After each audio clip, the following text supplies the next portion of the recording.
du am duñu ko nangul suñu ñëwee ci meeting wala une conférence de presse de la coalition Yewwi Askan Wi buntu PRP ñu barricadé ko ba kenn du fa mën a dugg ñu tere leen loolu ndax bokkul ci recul démocratique yi ñu doon wax léegi. waaw Fatou Abdou nga may ma rek parce que aussi dama noté benn paradoxe ci maanaam position Yewwi Askan Wi ci seen discours à travers donc intervention monsieur Dianté bi parce que xam nga da ngeen di wax recul démocratique mu ne le fait de dissoudre un parti politique c'est un recul démocratique ma tontu ko ne ko cette dissolution est prévue par des textes à l'entame moom mu ñëw wax fii ne waa taxaw Dakar te ñu violer la charte loi constitutionnelle c'est une charte la loi de 89 c'est une charte ñoom ci charte boobu lañu sukkandiku pour génn leen ci Yewwi Askan Wi jàpp ne ci seen droit lañ kon xam nga loolu wax dëgg yàlla mënoo ne yow tey charte war nga ko mën a jëfandikoo ci bu la arrangé mais bu la arrangé wul kenn waru ko mën a jëfandikoo ba recul démocratique alors que la démocratie interne dans les partis politiques fait partie de l'appréciation globale de la démocratie parce que bu ñu nee démocratie yemul rek ci entre parti au pouvoir parti de l'opposition la mais au sein des partis politiques au sein des coalitions on a besoin de la démocratie interne donc kon mun naa ko reprocher ne ko waru leen leen dàq te ci charte lañ ko teg donc c'est pour wax rek ne c'est-à-dire non du loolu c'est-à-dire man li may wax tout le temps moo tax damay wéeru ci principe de l'égalité moi je suis un légaliste du ma justifier nag parce que du man maay toog di justifier le bien fondé ou non d'une décision d'une autorité administrative su doon ci man la dal dinaa user des voies de recours dem ci fi ma war a dem mais dañuy analyser te c'est à partir de l'analyse que j'ai noté ce paradoxe beneen bi mooy Fatou Abdou il faut ma ñëwaat ci c'est-à-dire c'est ce groupe d'intellectuels là il y a une question peut-être que groupe bi moom ñoom ñor nañ la de oui non parce que c'est important xam nga lu tax dafa am ay faits yu fi am vraiment daf ci am ay sommités yoo xam ne nii ñun ñu dégg leen bu Sénégal tolloo fenn fi effectivement daf ñuy day attirer suñu attention quand on brûle l'université le temple du savoir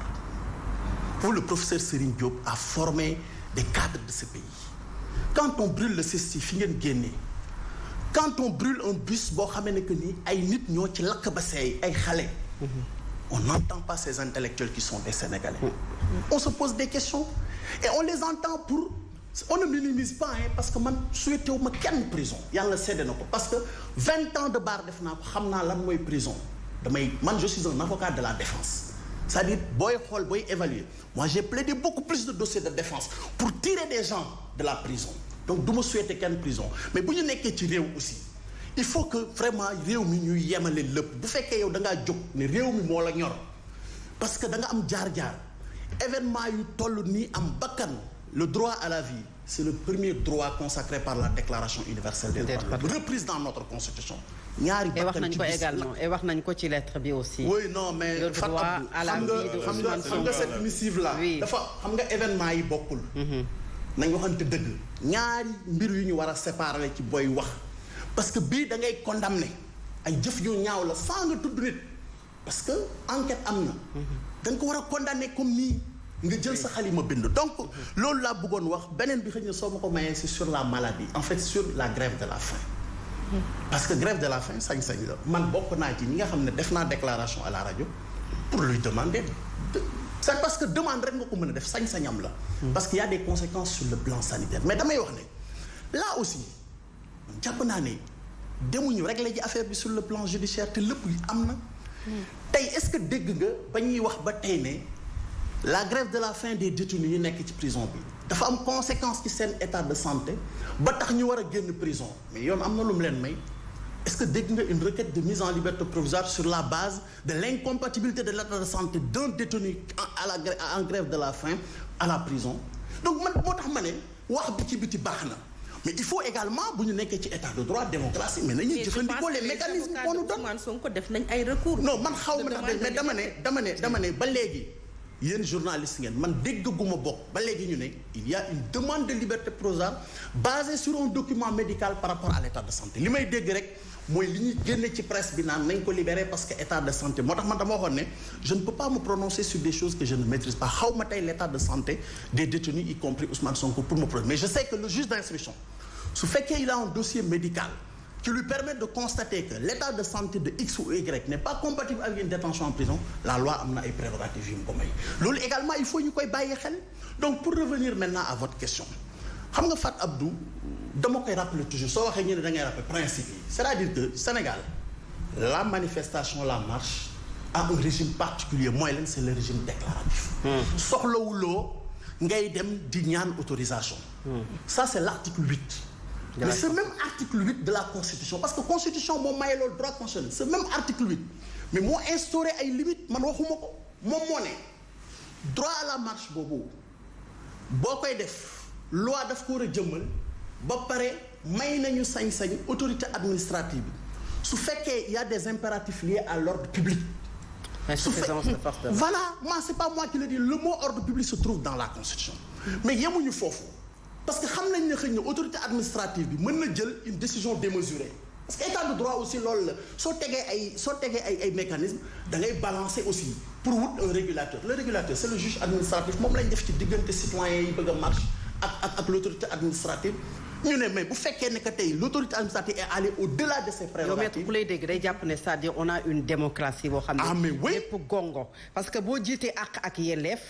ñii nekk ay opposants am seen i àq ak seen i yelleef ci dëkk am siège am parti reconnu. ñu leen di tere manifestation di leen tere une conférence de presse. leen di tere ñu regrouper wi est-ce que du le fait que parce que boo jiitee comité Sénégal des droits de l'homme. non mais on rappelle les principes coloré politiquement est-ce que du loolu moom moo tax. ñun xam nga suñu quand tu prends position en quelque sorte. sama rôle en tant que président du comité xam nga mënoon naa sol sama mbubu politique wax ni mu waxee nañu leen tere waruñu fee marche. sa rôle lan la ci def man sama rôle xamal lan la mais rappeler les principes mais Fat Abdou. mais si principe yooyu. moo tax nit ñi. bu ñuy def maanaam bu ñuy bañ di autoriser manifestation yi. ñu naan lan moo tax arrêté préfectoral wala jógee ci gouverneur di tegu ci kaw loo xam ne constitution moo ko joxe. nee nga régime déclaratif. non ça c'est la constitution qui le dit moom laa la wax. y a pas un problème de hiérarchie des normes. constitution moo ne sooy def marche. da nga koy yëgle déclaration renvoyée à une loi. constitution moo ne la manifestation dans une certaine mesure mun nañu ko autorité administrative mën na pour des impérateurs publics renvoyer à une loi mais mu jël également un mécanisme judiciaire teg ko ne ko yow laa jox sañ-sañ bu fekkee jàpp nga ne tey décision autorité administrative bi c'est une décision démesurée nga censurer ko et des décisions ont été censurées maître boo xoolee organisation bu mel ni F24 bi ñu juddoo ba tey lu ñu mës a yëkkati rek ñu ne leen duñu leen ko autoriser. non ba ci bi ñuy def seen Ndeye Fatou je suis pas d'accord. ah si mais ñaata demande d'autorisation lañ fi def ñu leen koy gàntal mais aussi ñuy def benn événement xaaral rek ci dialogue des peuples bi ñu def ko ci dans un lieu privé gendarmerie fekk leen fa génnee leen fa ne amu leen ci droit donc même ci sa màkkaanu bopp sax amoo droit def fa li nga bëgg. loolu non xam nga F24 le F24 est né dans un contexte particulier mais bu dee Yewwi Askan Wi à plusieurs reprises def nañ ay manifestations mais le F24 dafa judd ci période bi nga xam ne que ni y avait des troubles graves dans ce pays. ah oui le F24 est né de ça foofu la juddoo. boobu la fekk période trouble grave yi donc pour vous dire man li ma mën a wax rek mooy le droit à la marche c'est consacré ku nekk am nga sañ-sañ mais bu fekkee da nga jàpp ne yow sa sañ-sañ boobu. ki nga xam ne moo la koy xañ tegu ko ci yoon mais yaa xayti man Fat Abdou loo bëgg ma wax dama naan ñii dem leen autorisation ou pas je vais marcher c'est pas mon rôle moi c'est pas mon rôle c'est de rappeler à chaque partie muy état li ko yoon may à travers l'autorité administrative citoyen bi li ko yoon may ñëpp nag justice nekk seen diggante yow booba léegi ñoom rek ngay def reproche dafa goo reproche non man defuma kenn reproche waaw mais bu weesoo non dama ne Fat Ndeye Fatou ban reproche la bu fekkee fee yi ma doon wax man ndax li ma wax est-ce que dégguloo ko fi non man ba léegi mënoon naa def li ñii di def mais dama ne am na posture boo xam ne su may analyser mënuma ko am damay rappeler les principes c'est que rappeler principes yooyu lañ dul nangu parce que nag état de droit lañ nekk man damay sukkandiku encore di leen wax ne on est dans un état de droit nekkuñu ci no man's land ce n'est pas quartier libre boo xam ne ni dara nekk fi on a comme l'impression que sooy déglu gars yi ñuy wax ça veut dire que amuñu beneen pexe alors que le recours est là. parce que ñu ngi demander ay marches di demander ay. est-ce qu'ils ont fait des recours ñu leen koy laaj nga leen ndax def waaw mais déglu ma laaj leen ndax def nañ est-ce que def nañu recours. pourquoi on sait que constitution moo na la da ngay def déclaration bëgg nga marche nga def déclaration. constitution may la sañ-sañ également bu fekkee ñu tere la ko nga def recours te depuis 2017 on a instauré un juge des référés d'urgence. boo xam ne nii. à n'importe quelle heure mën nañ ko saisir pour que mu rendre une décision mais yow su fekkee usé woo ci droit yooyu mais attends léegi beneen droit oui liberté d'expression et d'opinion comme le cas du oustaz Assane Seck en 2023 nit mun na wax dara jëfeewu ko. deful loo xamante ne. wala bind ci Facebook. ak waaw lu ñuy bind ci Facebook. ay liberté d'expression foofu aussi. ñu ciy jël nit demal ci article 10 de la constitution man dama lay demal ci article 10 de la constitution. moo consacré la liberté d'expression. mais bi mu ko consacré lu mu la wax après. alinéa 2 daf ne la sous réserve du respect de l'ordre public et de la dignité et la considération d'autrui mais Fat Abdou Ndeye Fatou vous êtes des journalistes. La liberté d'expression la liberté de la presse ku nekk xam na ne c'est des réalités dans notre pays mais ce qui se passe aujourd'hui man du ma ko nangu man j'ai fait des procédures de diffamation contre quelqu'un qui a écrit sur moi sur ma vie privée on l'a condamné parce que j'ai ma dignité. La vie privée nga wax mais attends. mais joxe sa xalaat ci li xew ci réew mi. non attends il y a deux choses qu'il faut distinguer. mooy lan. texte bi daf ne la l'ordre public su fekkee yow li nga bind mën na troubler l'ordre public à savoir saper. mais bu ko keneen waxee nag parce que le cas de Oustaz Assane Seck bi muy wax. li mu wax un autre wax na ko sur un plateau de télé. et pourtant il n'a pas été inquiété. xam nga man ñi ma toog fii en tant qu'acteur de la justice homme de droit. di bëgg a distinguer fu loi distinguer la loi elle est générale et impersonnelle. Oui. Loi xamul Fat Abdou xamul Ndeye Fatou pour man dama jàpp ne képp koo xam ne nii da ngaa teggeeku ci yoon rek yoon dafa war a dal sa kaw moo xam da ngaa marron beige moo xam da ngaa vert blanc moo xam da ngaa bleu blanc moo xam da ngaa jaune noir rek dafa war a tegu sa man loolu laa gëm. c'est-à-dire gëmuma leneen moo tax tout le temps man damay rappeler les principes c'est-à-dire bu ñu te aussi loi dafa am solo lu ci nekk. gis nga Ndeye Fatou nañuy éviter. nga naan du man rek loi xamul loolu la responsabilité pénale par exemple elle est individuelle elle est personnelle c'est pas parce que Fat Abdou dugg na fii tey def dara génn ci di doxi soxlaam nga ne oui man dama koy def tu peux l'invoquer mais ça ne peut pas te soustraire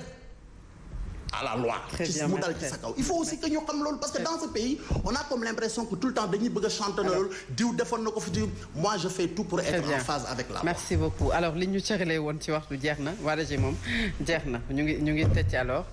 merci beaucoup donc ñu bàyyi la monsieur Dianté très rapidement nga tàggatoo. oui xanaa di la remercier di remercier également Ndeye Fatou di remercier sama co-débatteur xam naa ne li intellectuel yu bind moom jaxase na ko parce que en réalité brûler l'université brûler le ban nga wax sax le CESTI et cetera des bus Tata aussi oui mais bus Tata moom dama dégg ne